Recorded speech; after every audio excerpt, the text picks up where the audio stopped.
Assalomu alaykum. Efirda Bu kun informatsion dasturining kechki soni.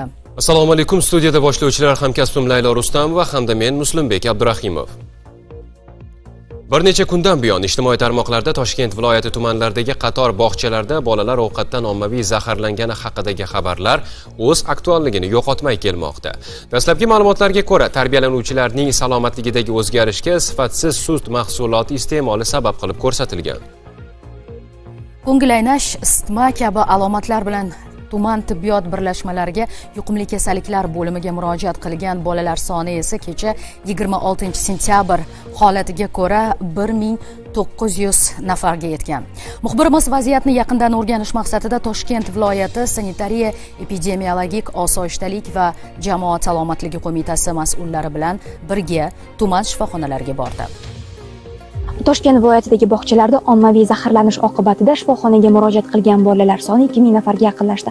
Bemorlarning aksar qismida isitma, suvsizlanish va qayd qilish holatlari kuzatilgan.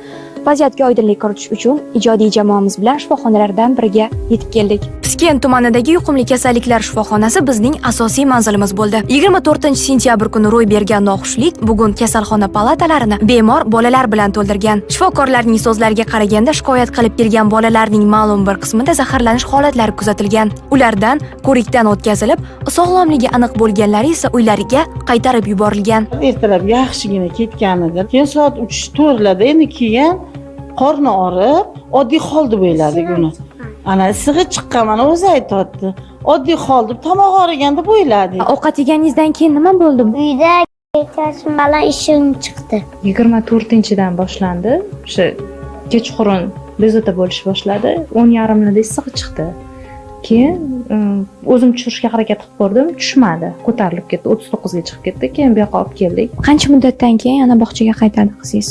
Endi bunisini bilmadim. Avval o'zim yaxshilab uyda g'amxo'rlik qilaman. Bir oycha o'zim nazoratimda bo'ladi. Aynan nimadan zaharlangan? Sut mahsuloti deyishoti bilmadim. Yo go'sht, yo sut deyishoti aniqini endi bilmasam. Demak, yuqumli kasalliklar bo'limiga 24 chesloda kechki paytga bemorlarimiz qabul qilishni boshladik. 67 ta kasalni biz qabul qildik. Hammasida bir xil shikoyati bor: qorin og'riq, ko'ngil aynish, axlatdan suyuq kelishi. Hammasiga birinchi yordam berib, kerakli bo'lgan muolajalarni hammasi buyurtirildi. Ertasi kuniga bolaning 50% yaxshi bo'lib qolishdi.